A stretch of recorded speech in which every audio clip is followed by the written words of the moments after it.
Bismillahirrahmanirrahim. Assalamualaikum warahmatullahi ta'ala wabarakatuh. Salam sejahtera dan salam perpaduan buat seluruh rakyat Malaysia.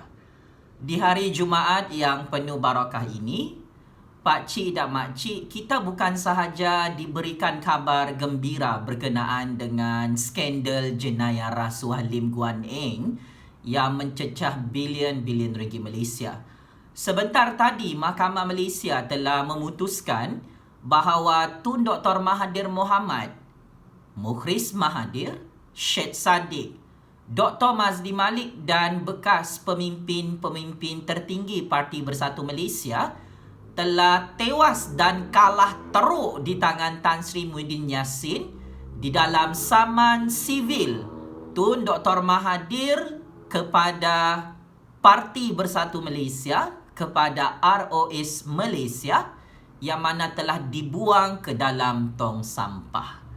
Ini seperti apa yang saya jangkakan saman sivil Tun Dr. Mahathir yang menyatakan bahawa pelucutan keahlian beliau bersama konco-konconya dalam Parti Bersatu Malaysia beberapa bulan lalu yang diumumkan oleh Tan Sri Muhyiddin Yassin sebagai tidak berperlembagaan telah disahkan oleh Mahkamah Malaysia bahawa apa yang diumumkan oleh Tan Sri Muhyiddin Yassin, Parti Bersatu Malaysia dan ROS Malaysia adalah mengikut undang-undang dan kedaulatan keluhuran Perlembagaan Persekutuan Malaysia. Maka ini bermaksud Tun Dr. Mahathir gagal untuk merampas Parti Bersatu Malaysia daripada Yang Amat Berhormat Perdana Menteri ke-8 Malaysia Tan Sri Muhyiddin Yassin. Dan paling memalukan ialah saman sivil ini baru start gear 1, Mahkamah Malaysia telah membuang kes ini dan dianggap tidak penting kerana di sisi undang-undang dan perlembagaan yang telah ditetapkan, mana-mana ahli parti politik yang mengeluarkan saman sivil ke atas parti mereka, orang tersebut akan terlucut keahliannya secara automatik. Maka saman sivil ini telah membunuh percaturan kuasa dan politik Tun Dr. Mahathir. Perang psikologi politik dalam Mahkamah Malaysia ini akhirnya memalukan Tun Dr. Mahathir Mohamad.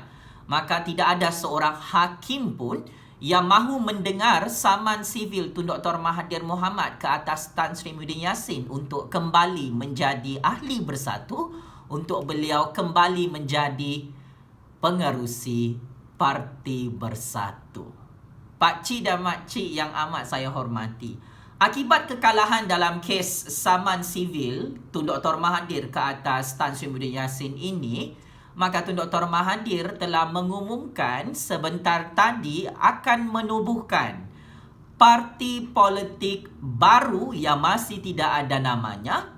Dan parti politik itu adalah bermatlamatkan melawan rasuah dan kleptokrasi di dalam sistem politik negara Malaysia. Ini bermaksud Tun Dr. Mahathir tidak akan menubuhkan Parti Melayu dan Bumiputra Islam di dalam negara Malaysia. Tun Dr. Mahathir akan menubuhkan parti politik yang berorientasikan memerangi jenayah rasuah dan memerangi jenayah kleptokrasi. Mesej yang ingin disampaikan oleh Tun Dr. Mahathir, parti yang ditubuhkan ini adalah untuk membunuh diri beliau sendiri. Parti tersebut, parti baru itu, anak beranak Tun Dr. Mahathir, adalah untuk membunuh anak-anak billionaire penyamun Tun Dr. Mahathir Mohamad yang terpalit dengan skandal rasuah. Dan parti itu juga adalah untuk membunuh Syed Saddiq yang ada skandal jenayah rasuah, salah guna duit Kementerian Belia dan Sukan dan skandal merompak duit Parti Bersatu. Maka saya menyokong usaha Tun Dr. Mahathir Mohamad untuk menubuhkan parti politik yang memerangi rasuah dan kleptokrasi ini. Tun Dr. Mahathir selaku bapa segala penyamun, bapa segala penyangak, bapa segala kleptokrasi dalam sejarah ekonomi politik Malaysia, maka wajar dan sangat wajar kita rakyat Malaysia menyokong usaha murni ini supaya Tun Dr. Mahathir dan anak-anak billionaire penyamunnya serta tauke-tauke billionaire penyamunnya cepat mampus masuk dalam lubang kubur masing-masing pada PRU 15 akan datang. Saya mengucapkan jutaan terima kasih kepada Tun Dr. Mahathir kerana di akhir usia legasi politik Tun Dr. Mahathir sudah bertaubat, nampaknya mahu lawan rasuah setelah 22 tahun, 22 bulan kenyang merompak duit rakyat Malaysia, merompak ratusan bilion ringgit harta khazanah negara Malaysia. Sebagai kesimpulan, saya meramalkan dalam pilihan raya umum ke-15, parti baru Tun Dr. Mahathir ini ditubuhkan bertujuan untuk mensabotaj dan menggulingkan kerajaan yang di-Pertuan Agong di Putrajaya. Kerana rancangan asal Tun Dr. Mahathir sebelum ini gagal 100% untuk memerangkap yang di-Pertuan Agong dan institusi Raja-Raja Melayu.